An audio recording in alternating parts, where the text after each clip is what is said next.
Hi guys! Magandang araw sa ating lahat. Ito pong Gawinigs Vlog. Nagbibigay tips at gumagawa ng mga video tungkol sa pagre-repack ng mga gamit candy, manipis cracker, sampalok, daily sweet beans, at iba pang mga gotgotin. Guys, shout out sa lahat ng mga subscribers at lahat ng mga viewers ng Gawinigs Vlog. Thank you guys!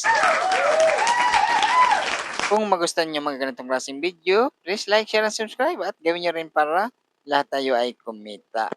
Ang re-repackin natin, Marshmallow Mini.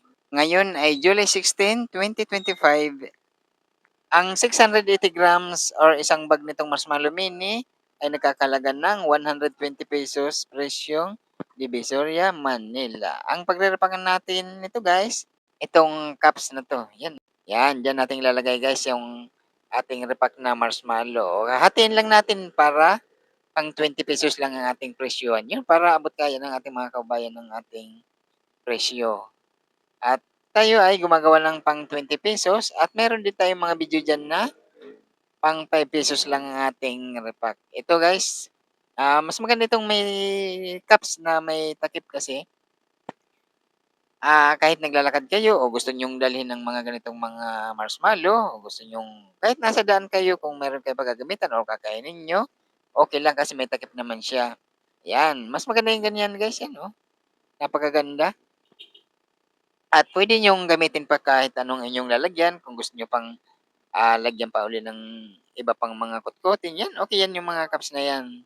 Kaya, guys, kung mga baguhan lang kayo na gusto nyong kumita o ng mga extra income dito sa mga kutkutin, gawin yung mga pagtitinda ng mga para tayo ay kumita. O, maraming mga kutkutin guys na pwede natin pagkakitaan.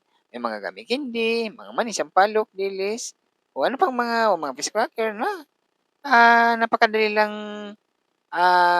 gawin guys or ibenta natin sa mga palengke lang kung saan man tayong mga lugar. Punta lang niyo lang ang mga palengke o mga pwesto ng mga titinda mga kotkotin. Or kung andito man kayo sa Metro Manila, o malapit lang naman ang Divisoria, Manila. Mas maganda doon kasi napakaraming mga pwesto at pagpipilian ng mga kotkotin.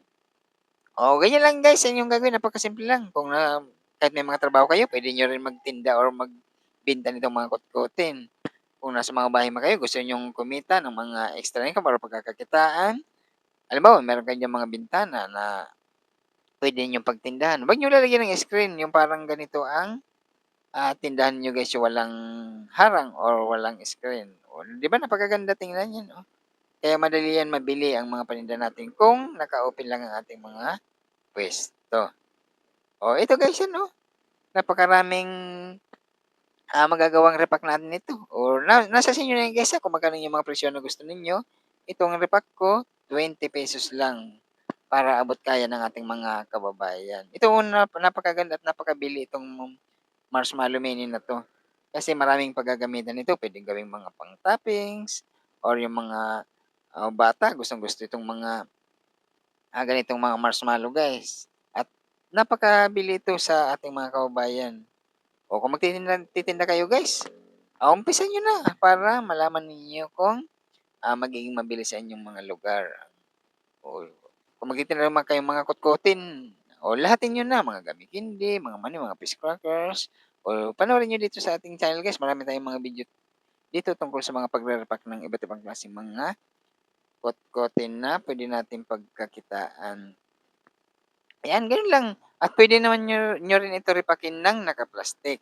O, meron tayong video dyan na pwede nyong sundan kung paano natin nire-repack. Kahit maliit mo lang muna inyong mga punan guys, pwede muna kayo mag-umpisa ng paisa 1 kilo mo lang inyong bibilhin. Para masubok ninyo kung alin magiging mabilis sa inyong mga lugar. O ganun lang mga teknikan dito. Guys, kung kayo mismo ang pupunta sa mga pamilyan ha, at pipiliin ninyo yung magagandang mga klase ng kahit anong mga bibilhin ninyo. Kagaya nitong marshmallow mini guys.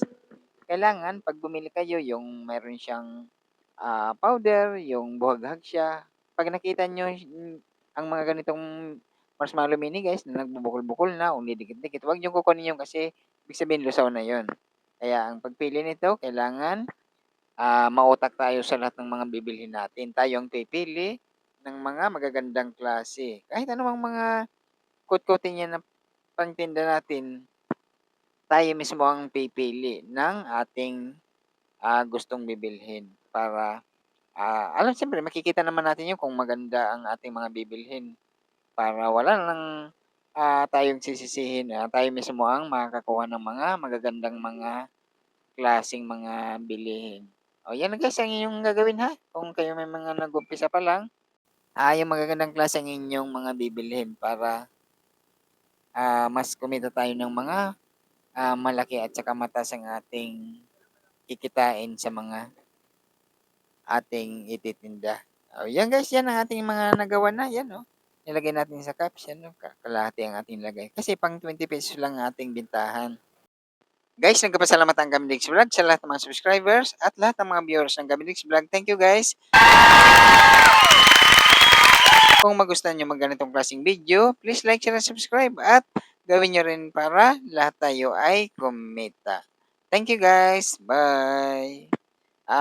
Abangan niyo ang susunod na mga video tungkol sa pagre-repack ng mga kotkotin.